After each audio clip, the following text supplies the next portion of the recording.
Bismillahirrahmanirrahim. Assalamualaikum warahmatullahi wabarakatuh. Alhamdulillah wassalatu wassalamu ala rasulillah wa la hawla wa la quwwata illa billah.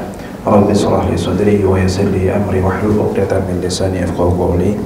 Allahumma 'allimna ma yanfa'una wanfa'na bima 'allamtana warzuqna 'ilman nafi'a amin ya rabbal alamin.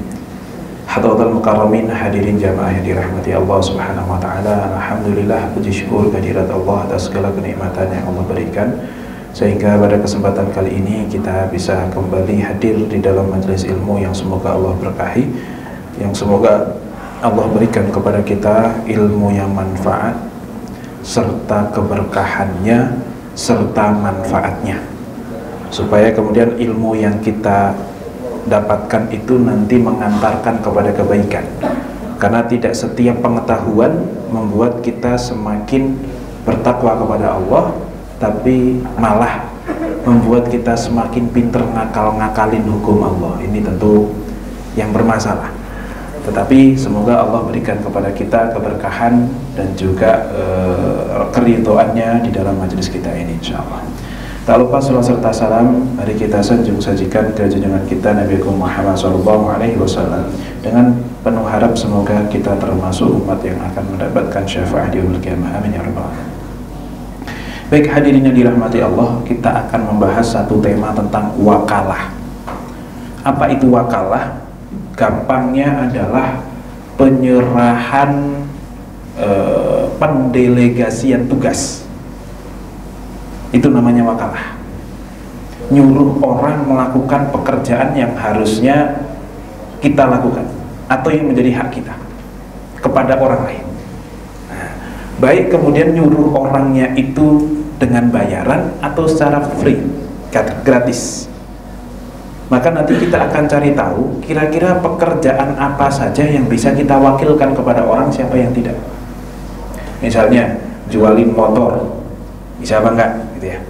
Oke, kalau jualan kayaknya sih semuanya bisa diwakilkan. Wong sales itu semuanya menjual sesuatu yang bukan miliknya. Itu kan atas dasar wakalah. Nah, kalau dia menjadi wakil, itu kira-kira haknya sampai mana? Kira-kira kalau menjual di atas harga yang ditentukan itu boleh apa enggak? Atau mungkin menjual dengan harga yang lebih rendah? Nanti juga ada kaitannya dengan masalah kalau dia dapat tips atau potongan harga, itu kira-kira yang berhak siapa? Misalnya seperti itu.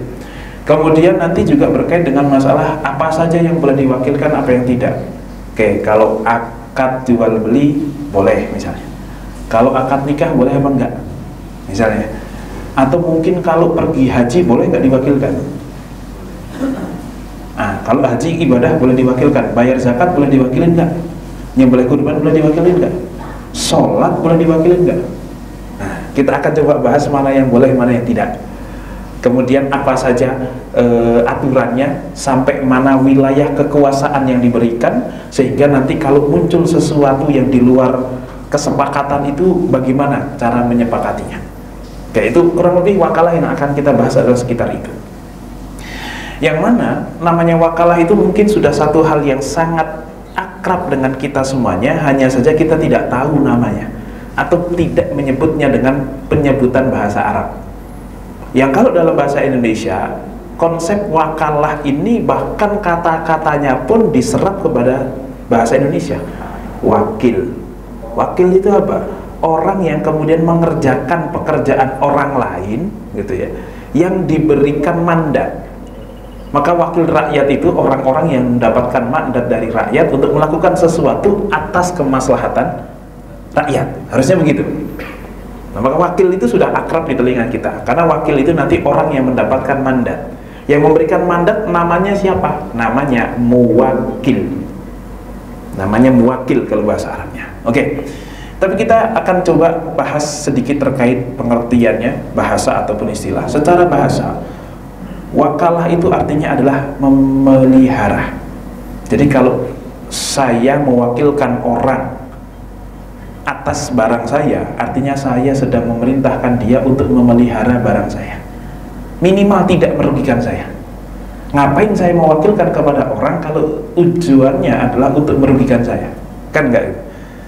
Maka nanti salah satu prinsip dalam wakalah ini harus kemudian melihat kemaslahatan orang yang memberikan kekuasaan itu.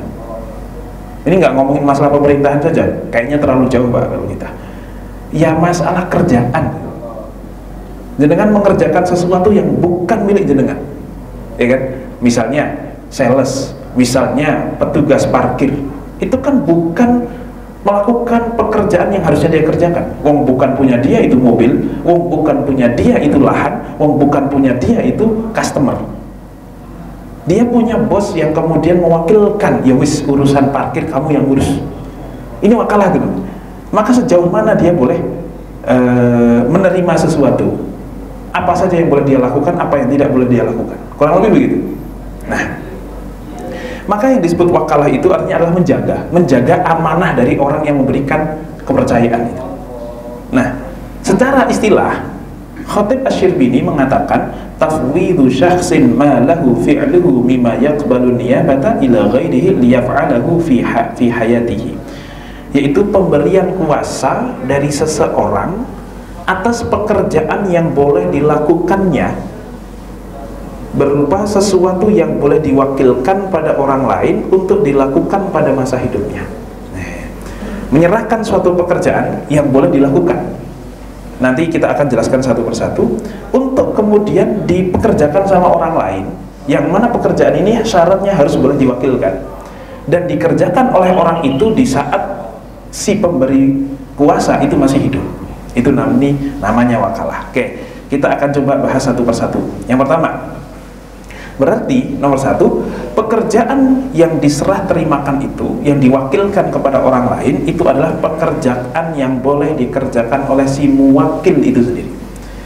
Saya yang ngasih kerjaan, fulan yang saya suruh, maka saya namanya tadi apa Pak? Muwakil.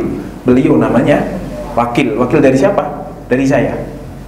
Maka pekerjaan yang boleh saya delegasikan kepada si wakil hanya pekerjaan yang boleh saya lakukan. Kalau pekerjaan yang tidak boleh saya lakukan, dia tidak boleh melakukan atas nama wakil saya. Contoh, misalnya adalah saya orang Islam tidak boleh beli minuman keras, khamr.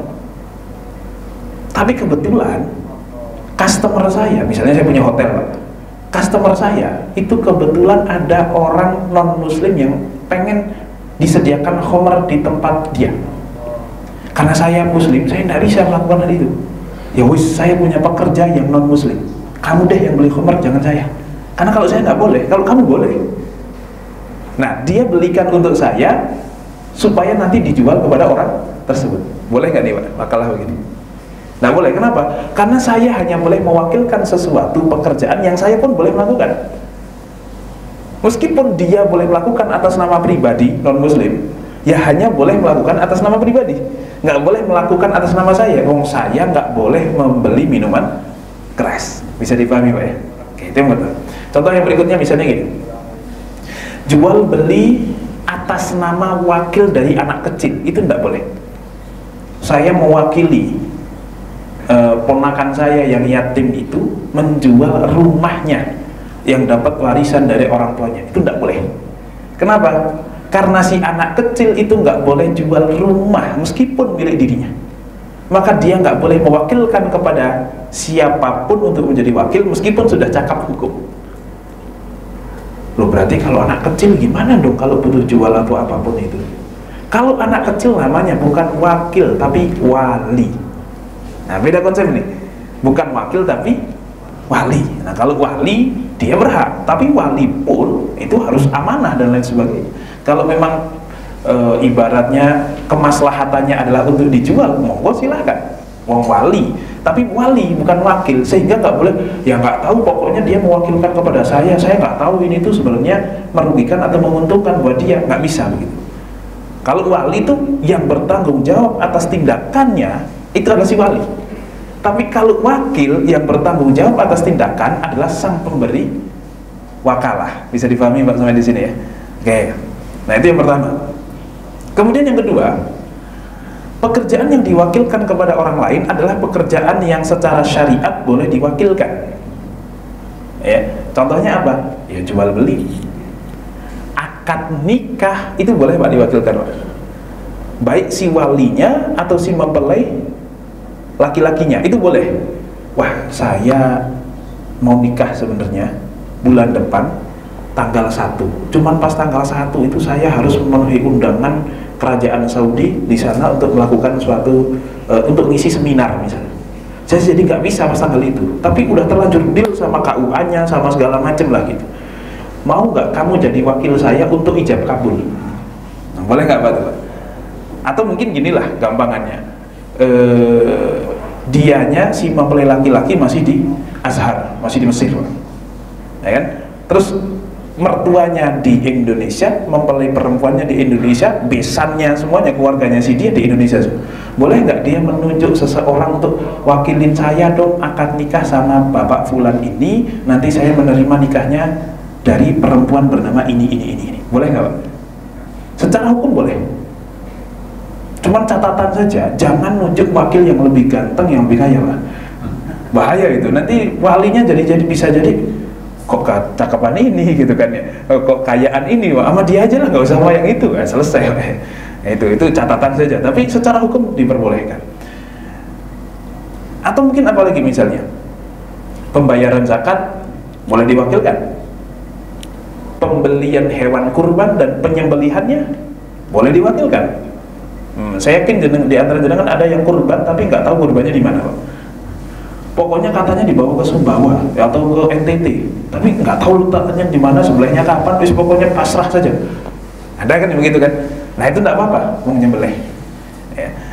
Nggak boleh, itu adalah sesuatu yang sifatnya ibadah ritual. Contohnya sholat, wudhu. Waduh saya lagi sakit nih nggak bisa wudhu. Ya udah deh kamu aja yang wudhu atas nama saya, bisa nggak? Makanya ada bercandaan gini, kamu tolong ambilkan wudhu untuk kita bertiga. Karena pakai bahasa ambil Pak. Kalau ngambil itu kan kayak ambilin tas bisa, ambilin minuman bisa, ambilin wudhu buat saya gitu. Bisa nggak Pak? Nggak bisa. Ya kalau nggak bisa wudhu ya tayamum, bukan kemudian wakil kepada orang lain. Oke, jadi kalau ibadah harta rata-rata bisa, tapi kalau ibadah ritual tidak bisa diwakilkan oleh siapa. Kecuali nanti hanya yang ada dalilnya, dan ini pun tidak disepakati oleh ulama, adalah puasa dari orang yang sudah wafat dan punya utang. Itu bisa disoma'an waliyuhu, bisa dipuasakan oleh walinya atau orang yang menjadi ahli warisnya. Itu puasa. Di luar puasa tidak bisa.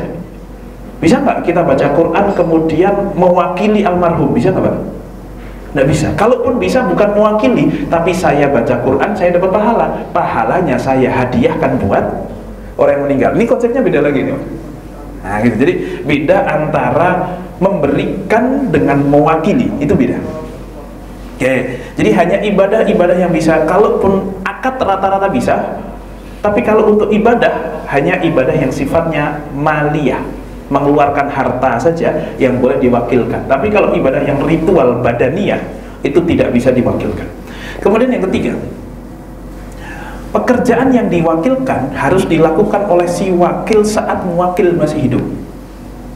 Ya, misalnya Ahmad bilang sama Abdullah, tolong berikan uang ini kepada yayasan A atau B, atau mungkin ini, pokoknya saya akan kasih kamu uang 100 juta, yang mana tugas kamu adalah wakil saya. Ngapain? 100 juta ini tolong, pokoknya setiap ada anak kampung ini yang nggak bisa sekolah, tolong kasih subsidi dari uang ini sampai SMP. Ya pokoknya kalau udah SMA ya biar cari sendiri, kalau nggak bisa lanjutin ya udah. Tapi kalau masih SMP kok sudah nggak mampu bayar, kasih duit dari uang saya.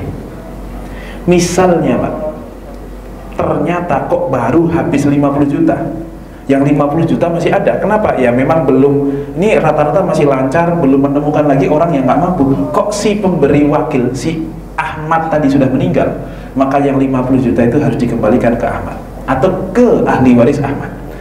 Karena ini namanya wakalah.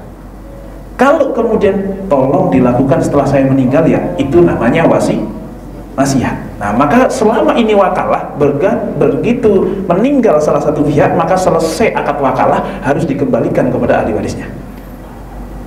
Nah sehingga ini clear ya Pak ya. Misalnya seorang punya tanah yang mana orang ini bilang gini, pokoknya ini tanah kamu pakai aja terus untuk dakwah itu, untuk ngisi kajian, untuk apapun itu, untuk orang ngaji segala macam, silahkan pakai aja. Maka ini akan berhenti begitu yang mengatakan demikian, yang punya tanah itu wafat. Maka otomatis langsung berhenti dan tanah itu menjadi hak milik si ahli warisnya. Nggak bisa kemudian, tapi dulu bapak ngomongnya begitu. Nggak ada. Kecuali kalau ditambahin, bahkan kalaupun saya sampai meninggal, maka tetap ini kamu pakai saja. Itu namanya wasiat, bahkan itu wakaf. Nah tapi kalau cuman wakalah, wis pokoknya ini harta punya saya wakilkan kamu untuk memanfaatkan dengan cara yang baik begitu, maka itu hanya wakalah, hanya berhenti ketika almarhum beliau ini wafat, akan berhenti ketika beliau wafat. Itu yang ketiga. Kemudian yang keempat, pekerjaan yang diwakilkan harus maklum, harus diketahui, harus jelas. Nanti ada dua sebenarnya. Apakah kemudian wakalah mutlakoh ataukah wakalah muqayyadah? Wakalah mutlakoh itu misalnya gini, pokoknya jualkan barang ini. Itu mutlakoh tuh. Kenapa? Pekerjaannya menjualkan, tapi harganya berapa? Nggak dijelaskan kan? Atau mungkin rentan waktunya, pembayarannya bagaimana? Nah itu kan tidak dijelaskan. Maka harus dikembalikan kepada kemaslahatan si pemberi wakalah. Tetapi kalau misalnya tolong jualkan barang ini, harganya sekian, dengan pembayaran tidak boleh cicil, harus tunai, kemudian dilakukan transaksi selama sekian. Kalau lebih daripada itu kok kemudian kamu tidak mampu, ya wis kembalikan. Nah ini berarti muqayyadah sudah diatur semuanya. Kalau sudah diatur kayak gini malah gampang Pak. Yang agak susah nanti adalah yang kalau belum diatur. Kalau belum diatur itu si wakil benar-benar harus hati-hati sesuai dengan keinginan si wakil. Jangan sampai kita melakukan tindakan yang mengkhianati orang yang meminta kita jadi wakilnya. Karena nanti potensi, mohon maaf, potensi khianat, potensi ghulul, potensi bahasa Indonesianya mungkin korupsi di wakalah ini besar. Nanti kita akan bahas. Oke. Itu yang nomor 4. Jadi dari pengertian tadi kita bisa ngambil 4 kesimpulan. Rukunnya ada apa saja? Satu namanya muwakil, orang yang memberi wakil. Terus yang kedua adalah wakil, orang yang kemudian ditunjuk sebagai pekerja itu. Yang ketiga adalah muwakkal fih, pekerjaan yang diserahkan atau kekuasaan yang diserahkan. Ya wis, wilayah ini kamu yang megang. Nah gitu. Yang keempat adalah sirah. Sirah itu ya akadnya lah. Namanya akad itu kan harus ada ucapan, serah dan terima dan seterusnya, begitu. Oke. Maka misalnya dalam contoh kasus, Ahmad berkata kepada Ali, "Tolong jualkan rumah ini." Maka Ahmad di sini sebagai wakil, Ali sebagai wakil dari Ahmad. Muwakkal fihnya adalah menjual rumah. Akadnya mana? Tolong jualkan rumah ini. Itu sudah akad itu. Nah, itu rukun daripada wakalah. Kemudian landasan hukumnya. Kalau landasan hukumnya saya kira banyak yang sudah kita tahu. Pertama adalah kisah Ashabul Kahfi, yang tiba-tiba mereka berada di gua, kemudian setelah di gua mereka kebangun setelah sekian ratus tahun. Kemudian sekian ratus tahun itu mereka merasa lapar. Setelah lapar baru, ini uang kita, tolong belikan untuk kita azka to'aman, kan gitu ya. Tolong belikan kepada kita makanan yang terbaik. Itu wakalah itu. Oke. Yang kedua adalah misalnya cekcok antara suami istri, maka sebaiknya ada wakalah dari masing-masing pihak. Wa in khiftum shiqaqa bainihima fab'athu hakaman min ahlihi wa hakaman min ahliha. Kalau terjadi perselisihan antara suami istri, maka silahkan suami mengutus wakil dan istri mengutus wakil. Iyurida islaha yuwafiqillahu bainahuma innallaha kana aliman khabira. Sesungguhnya Allah itu maha mengetahui dan maha detail di dalam mengetahui hal-hal yang kecil-kecil. Nah, maka ketika suami istri ini berantem, Pak, biasanya suami merasa istri yang salah tapi nggak mau ngaku, dan istri merasa suami yang salah tapi nggak mau minta maaf, kan begitu, Pak? Maka kalau sudah seperti itu nggak akan objektif sudah. Kepentingannya pokoknya yang penting saya benar kamu salah. Maka dalam kondisi seperti ini jangan langsung turunkan talak, tapi wakilkan kepada orang lain. Kalau memang sudah tidak bisa berdua ngobrol beres, wakil si pihak laki-laki mengutus wakil dari keluarganya, si pihak perempuan mengutus wakil dari keluarganya, supaya yang ngobrol wakil. Kalau yang ngobrol antar wakil ini kan tidak ada kepentingan emosi, Pak. Tidak ada hubungan emosional. Hubungan emosional itu hubungan yang kalau kita dekat bawaannya emosi saja tuh, ya kan gitu. Kadang suami istri itu kan dalam posisi hubungan emosionalnya tinggi, kalau dekat kok malah emosi itu. Nah, kalau keluarga dan keluarga itu biasanya akan lebih objektif, menginginkan yang terbaik, tidak punya kepentingan apapun kecuali kebaikan berdua, kan gitu. Nah, maka dua orang ini adalah wakil dari suami dan istri. Karena mohon maaf, kadang sebagian dari kita itu nikah udah lama tapi kelakuan masih kayak ABG, Pak. Putus nyambung gitu. Nah, ini yang perlu difahami, bahwasanya dalam Islam itu talak itu cuman berlaku berapa kali, Pak? Yang bisa ditarik lagi cuman dua. Yang satu sudah tidak bisa ditarik. Kalaupun harus ditarik, harus lewat temennya dulu. Si istri harus pernah nikah sama orang lain dulu, dijima dulu, diceraikan lagi, baru boleh dinikahin lagi. Nah, tapi sebagian orang, mohon maaf, mengucap talak kepada istrinya itu sehari bisa 3 kali, Pak. Tapi saat saya emosi, itu makanya namanya laki-laki tidak boleh begitu. Makanya talak itu kan diberikan di tangan laki-laki, karena laki-laki dianggap lebih bisa untuk menahan emosinya, lebih menggunakan logikanya dibandingkan dengan emosinya. Dan jenengan pasti sadar dan tahu, mungkin ibu-ibu pun akan menyadarinya. Kalau talak itu kok di tangan para ibu-ibu, kira-kira sudah selesai kapan, Pak? Ini 3 bulan habis nikah sudah selesai ya, Pak ya? 3 kali doang kan gitu. Tapi untungnya di tangan laki-laki, yang memang Allah tahu bagaimana laki-laki dan perempuan. Tapi itu di satu sisi privilege, di satu sisi tanggung jawab, Pak.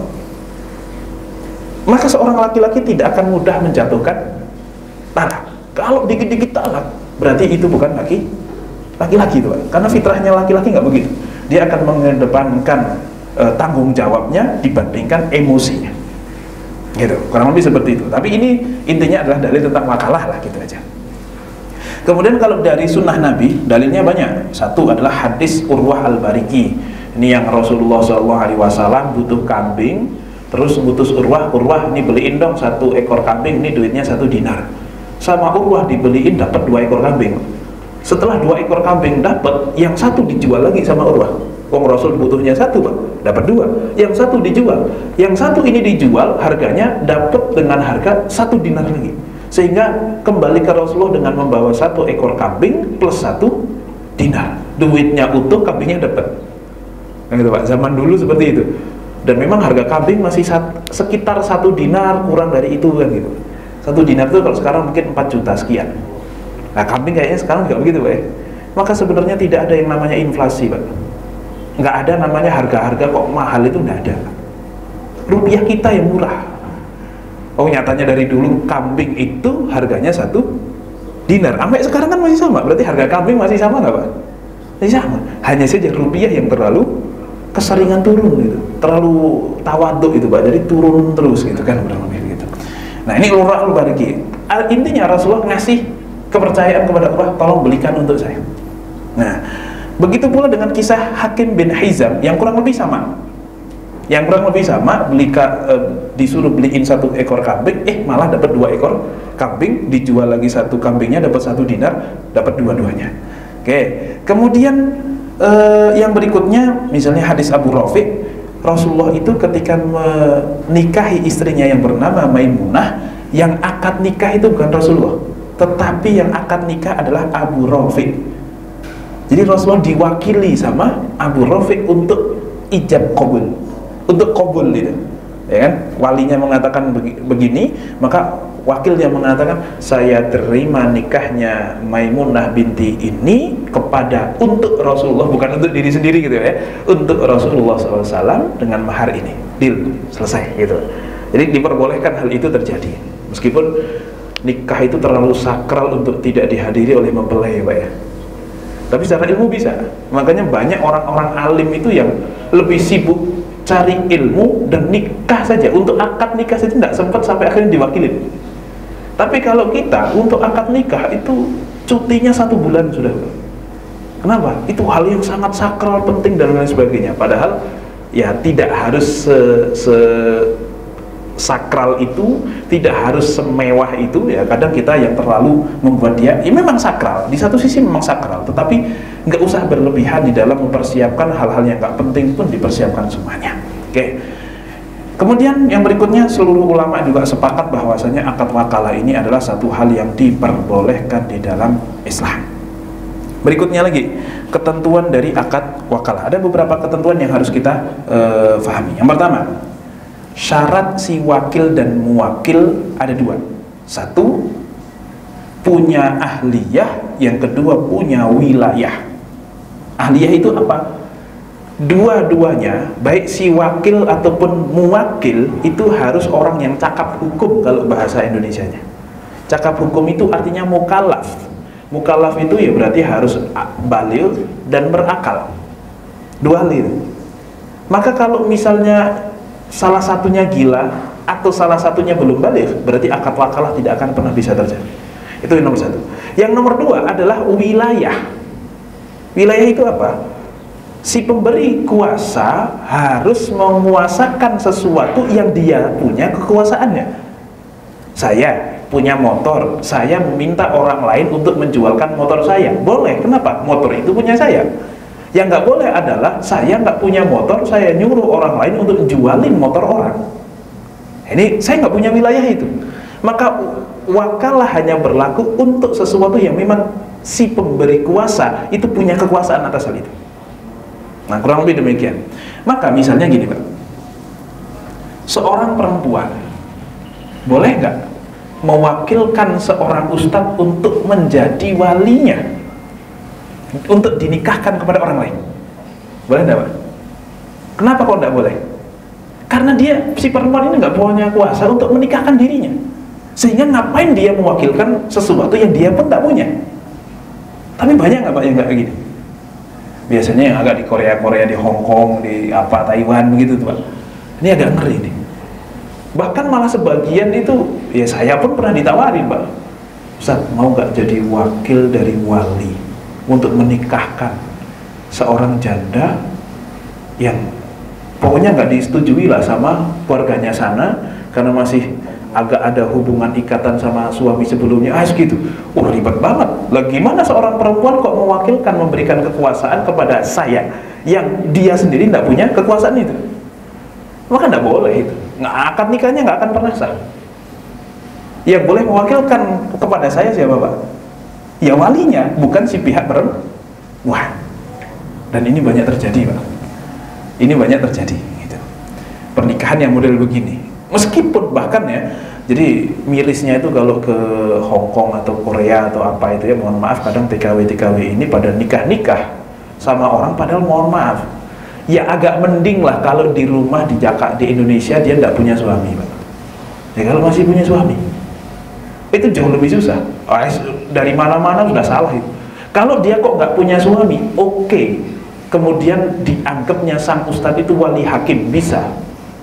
Kenapa kok bisa? Meskipun dia punya wali di rumah, tetapi selama jarak antara wali dengan mempelai ini kok lebih dari 90 kilo atau jarak yang memperbolehkan orang kosor, itu boleh kalau si perempuan mau pakai wali hakim, itu sudah boleh. Karena dianggap si wali tidak akan bisa hadir. Tapi ya kayaknya itu zaman dulu Pak. Zaman sekarang tinggal telepon selesai kok. Izin itu kan tinggal telepon kan gitu. Nah, tapi minimal kalau itu masih bisa kita carikan lah supaya halal. Cuman kadang yang masih punya suami itu dulu di rumah, kok kemudian dinikahkan, ya mungkin ustadznya juga ditipu juga gitu. Nah ini makanya kalau jenengan jadi ustadz atau agak diustadkan di kampung, jangan mudah gampang menikahkan orang lain. Jangan menerima wakalah model begini-begini nih Pak, jangan, bahaya nih Pak. Oke, jadi harus punya wilayah itu, yang dikuasakan adalah sesuatu yang dia pun boleh melakukannya. Nah, kemudian objek yang boleh diwakilkan apa saja? Ada yang disepakati boleh, ada yang disepakati tidak boleh, ada yang ulama khilaf. Yang disepakati boleh contohnya apa? Melakukan akad jual beli, akad bisnis. Itu ulama sepakat boleh. Boleh, saya punya barangnya, yang jualin anak buah saya. Sales itu kan semuanya wakil tuh Pak. Ya. Atau mungkin apalagi ibadah yang sifatnya maliyah itu boleh diwakilkan. Zakat, haji, ya, zakat, nazar, bayar kafarat, wakaf itu boleh diwakilkan. Kurban itu boleh diwakilkan. Yang berikutnya adalah talak rujuk khulu. Ya. Talak rujuk khulu. Ya, seseorang mentalak istrinya itu boleh pakai wakil. Merujuk istrinya juga boleh pakai wakil. Menghulu suaminya, hulu itu apa sih? Hulu itu adalah gugatan dari seorang perempuan kepada suaminya. Itu hulu. Dan tidak apa-apa, seorang perempuan menggugat itu boleh, selama kemudian ada alasan yang dibenarkan, kemudian nanti hakim yang akan memutuskan tali pernikahan itu, bukan lagi si laki-lakinya. Gitu. Itu hulu. Kemudian ada yang disepakati tidak boleh. Apa? Contohnya kesaksian, tidak boleh diwakili. Saksi, misalnya saksi perzinahan misalnya Pak, 3 orang saksi asli, 1 orang mohon maaf yang bersangkutan atau yang menjadi saksi itu sedang sakit, tidak bisa hadir, dan dia mewakilkan saya untuk memberikan kesaksian. Oh, tidak bisa tuh Pak, saksi harus dia, tidak bisa diwakilkan. Kemudian apalagi sumpah atau nadar, ya. Para ulama juga sepakat bahwa sumpah yang dilakukan oleh seseorang tidak bisa diwakilkan kepada orang lain. Begitu pula dengan nadar. Misalnya, kalau saya lulus, kalau saya naik jabatan, saya akan puasa 3 hari. Ya karena dia malas, akhirnya nyuruh orang lain untuk yang puasa kamu aja deh, saya bayar. Tidak bisa. Harus dirinya. Atau saya akan bersih-bersih musola. Akhirnya dia nyuruh orang lain untuk bersih-bersih musola. Tidak bisa. Dia yang mau bersih-bersih musola, Pak. Kurang lebih seperti itu. Atau yang berikutnya adalah berbuat maksiat. Ya tentu tidak boleh. Ya tidak bisa diwakilkan begitu. Kemudian yang keempat adalah ibadah badaniyah.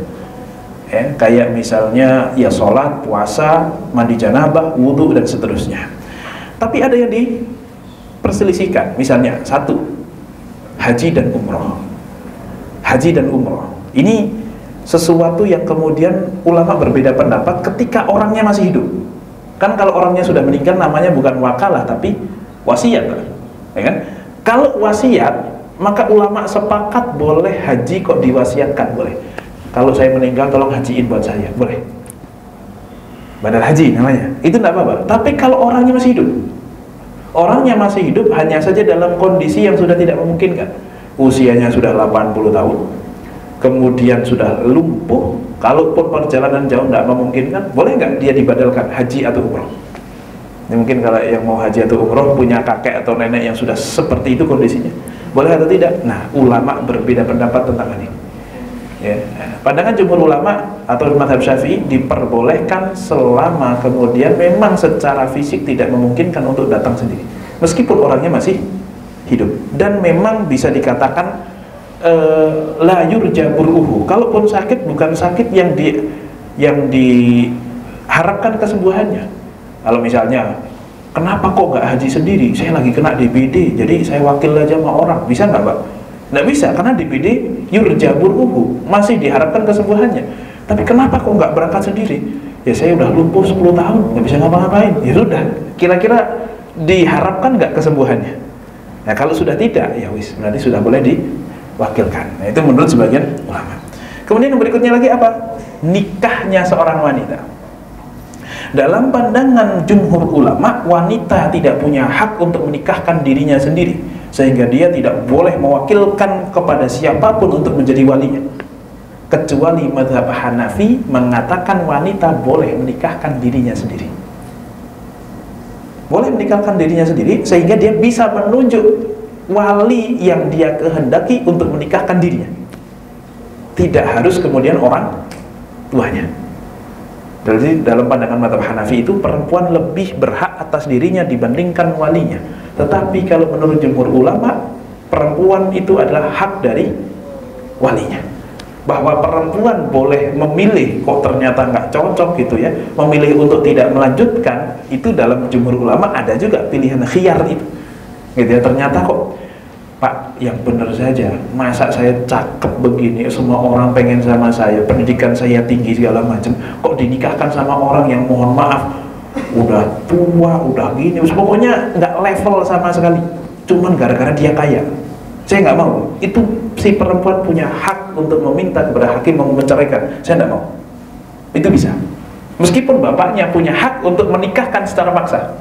Jadi nikah secara paksa dari seorang bapak itu sah, meskipun si perempuan nggak tahu, nggak setuju ataupun bahkan nggak tahu, itu sah. Tetapi si perempuan ketika melihat mempelai laki-lakinya, cocok pak, boleh lanjut, nggak usah nikah lagi udah, sudah akad kan pak. Tetapi kalau ternyata, wah kok kayak gini pak, yang bener aja, saya nggak mau, nggak sekufu dengan saya. Dia terlalu gini. Wong saya itu cantik, wong saya itu pendidikannya baik, kemudian saya itu normal, kok dinikahkan sama orang yang mohon maaf agak-agak kurang dikit gitu ya, agak kurang sesendok begitu, kewarasannya itu, kemudian mukanya juga begini, usianya juga begini, cuman memang dia ahli waris tunggal dari perusahaan itu gitu, memang kaya banget. Jadi kalau nggak kalau duit bisa dicari, tapi kalau ganteng nggak bisa diapa-apain gitu misalnya gitu pak ya. Kalau muka sudah nggak bisa diapa-apain gitu misalnya, kok dia menolak? Boleh, punya hak untuk fasakh. Nggak, saya nggak mau nikah. Itu bukan diceraikan tapi dibatalkan, bisa.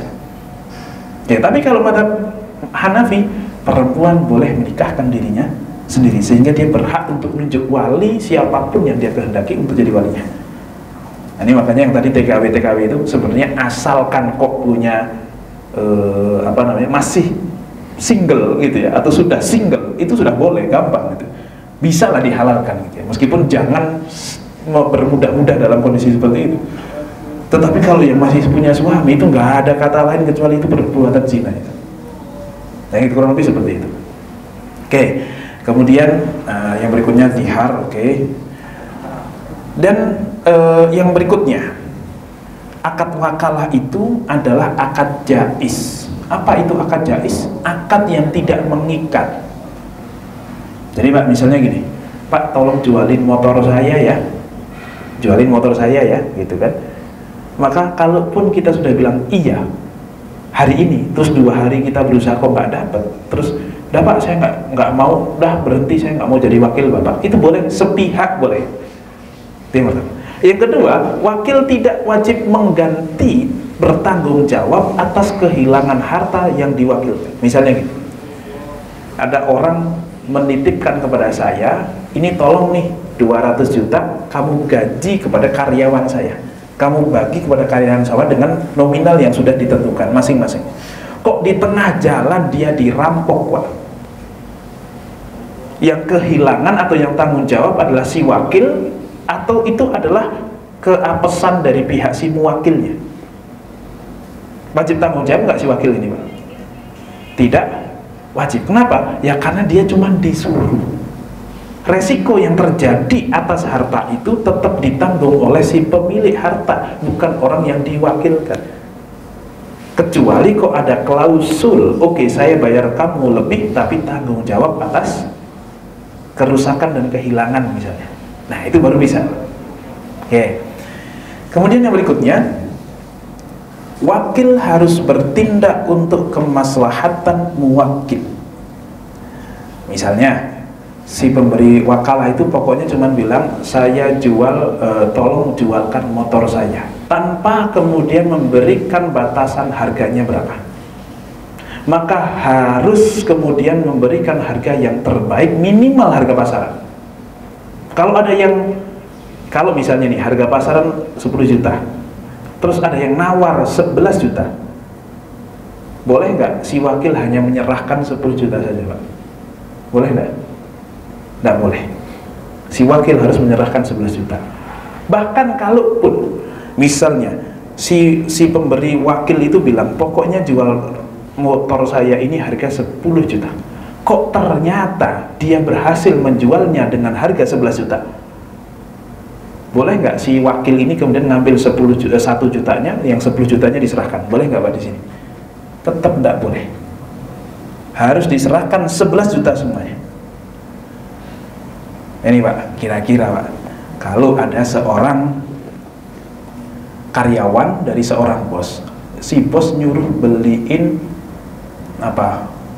mesin printer misalnya 100 biji, harga printer masing-masing pokoknya yang tipe ini Epson apa gitu misalnya gitu pak, harganya sekian per unitnya, nih ke sini, terus dapat potongan pak. Yang berhak potongan siapa pak? Si wakil atau bosnya? Hah? Nah ini agak masuk ke dunia karyawan ini.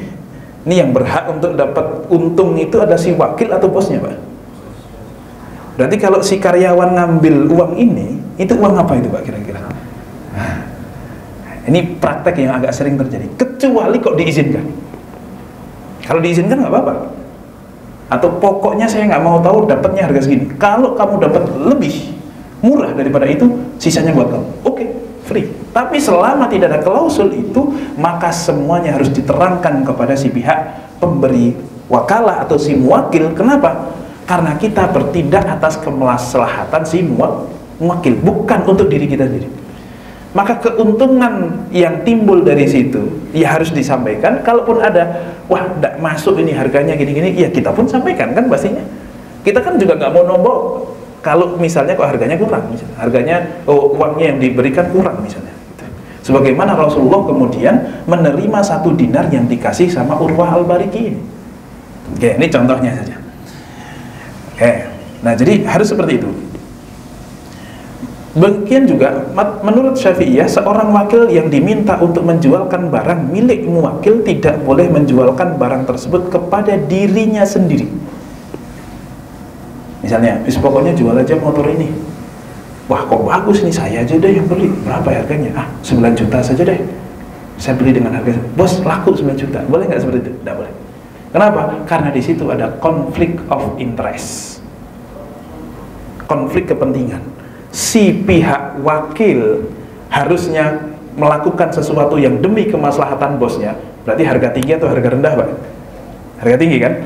Tetapi kalau dirinya sebagai pembeli, berarti kan pihak lain ini mengharapkan harga yang lebih rendah. Jadi mana yang akan dia ikuti?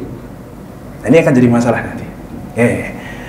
Nah kemudian yang berikutnya adalah kematian akan mengakhiri akad wakal. Dan ini banyak sekali prakteknya. Dan ini nanti bisa masuk dalam kategori gratifikasi dalam akad wakalah. Dan ini ada hadisnya. Dan ini bermasalah. Rasulullah SAW dalam hadis riwayat Bukhari Muslim pernah mengutus seorang laki-laki untuk memungut zakat. Jadi petugas pemungut zakat. Ketika datang kepada Rasulullah dengan mengatakan begini, ya Rasulullah, ini sekian miliar uang zakat. Nah ini ada 50 juta, itu uang yang dikasih oleh wajib zakat itu kepada saya. Ini hadiah buat saya ya Rasulullah. Dengan polosnya dia ngomong begitu kepada Rasulullah. Rasulullah langsung mengatakan, ma balul abid, hadza lakum wa hadza uhdiya li. Faqama Nabi sallallahu alaihi wasallam ma'athna alaih. Rasulullah langsung pergi ke atas mimbar, langsung khutbah. Apa kabar atau menurut kalian gimana pendapatnya seorang pekerja yang kemudian kami minta untuk memungut zakat, kemudian datang kepada kami dan mengatakan ini zakat dan ini hadiah untukku? Apakah kalau orang itu duduk manis di rumah bapaknya atau di rumah ibunya, kira-kira dapat hadiah apa enggak? Gitu, Pak. Dapat hadiah apa enggak tuh, Pak, orang itu, Pak? Enggak kan? Dia dapat hadiah karena dia sebagai petugas pemungut zakat. Dan ini terjadi conflict of interest. Yang harusnya yang diwajibkan zakat ke kamu harusnya 100 juta wajibnya. Udahlah kamu 80 aja nggak apa-apa. Karena dikasih 10 sama dia, Pak. Ada kemungkinan itu. Nah, maka Rasulullah pun mengatakan ala jalasa fi baitin abihi fayanzuru uhdiya ilaihi amla walladhi nafsi Muhammadin biyadihi la nab'athu ahadan minkum fayakhudha syai'an ila ja'a yaumil qiyamati yahmiluhu ala raqabatihi. Demi Allah, tidak akan kami mengutus seseorang untuk melakukan suatu pekerjaan itu kok kemudian dia mendapatkan hadiah dari orang lain padahal sudah kami gaji, kecuali dia akan datang hari kiamat membawa apa yang dia dapatkan itu di atas pundaknya.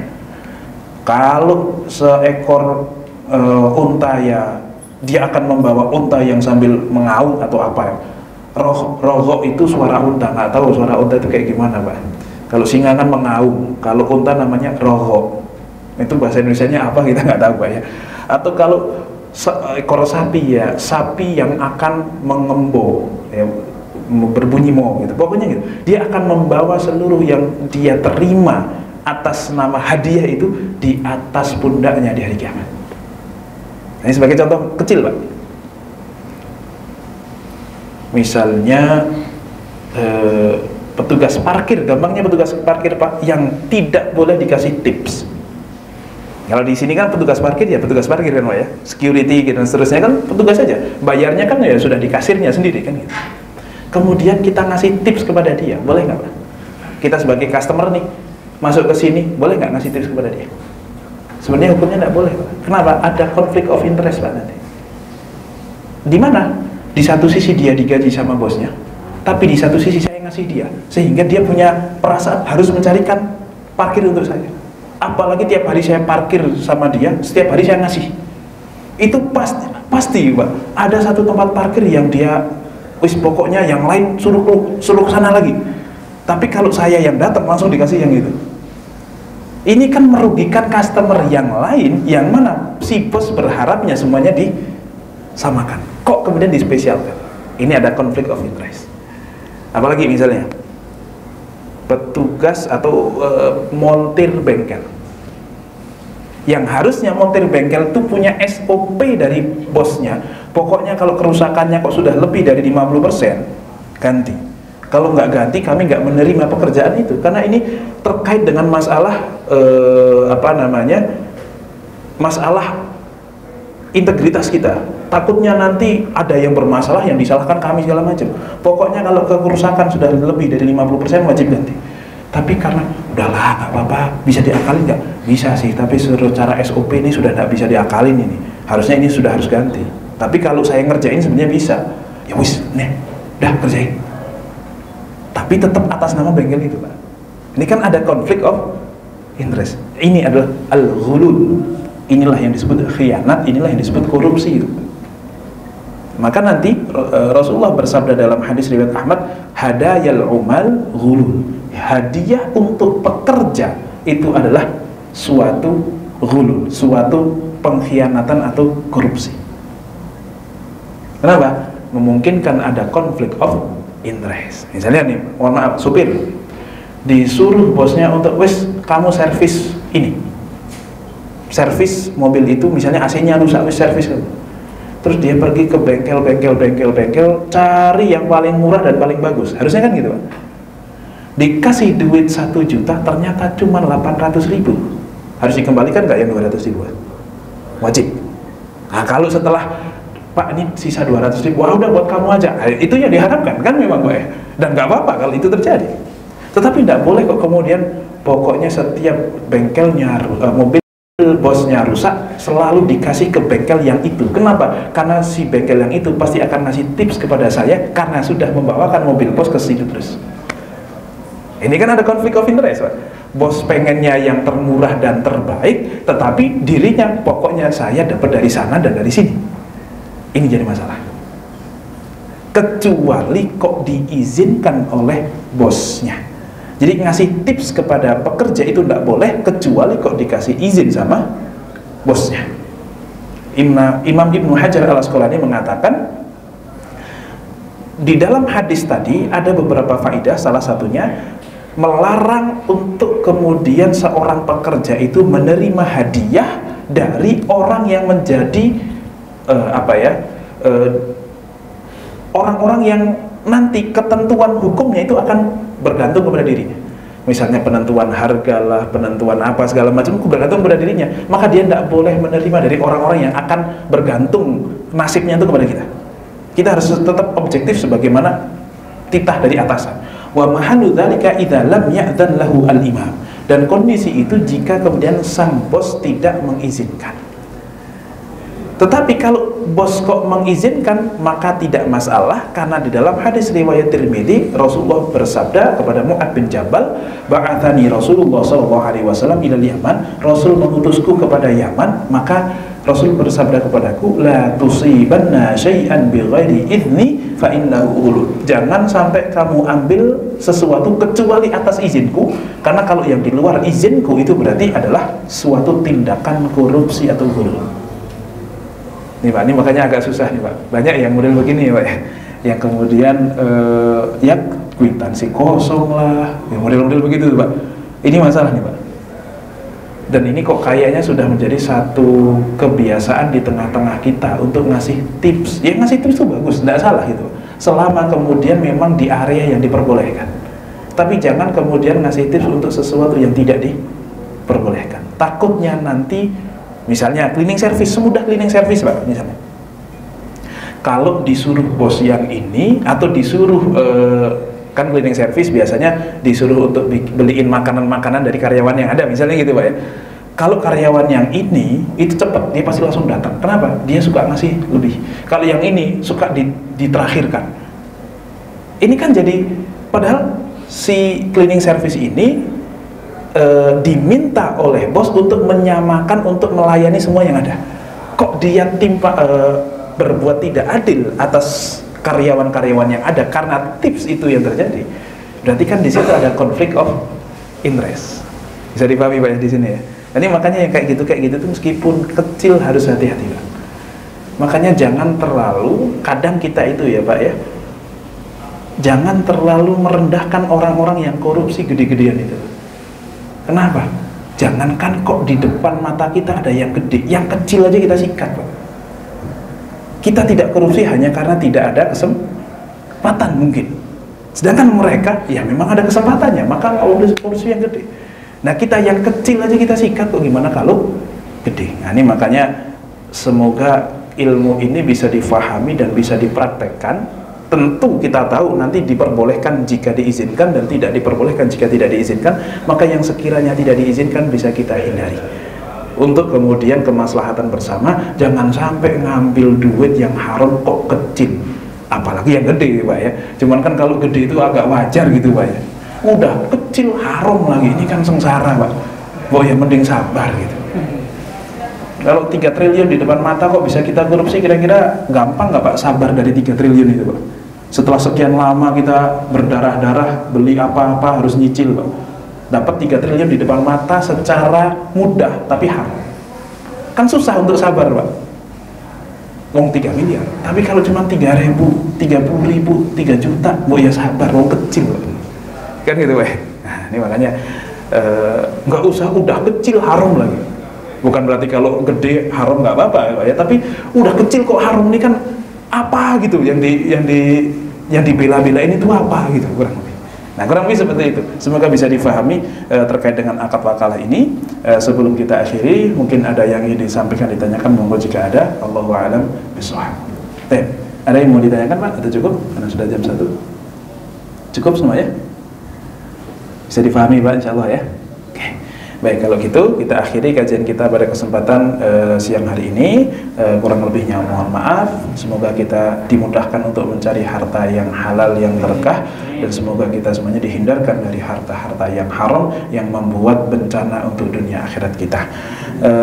Cukup sekian, billahi taufiq wal hidayah. Wassalamualaikum warahmatullahi wabarakatuh.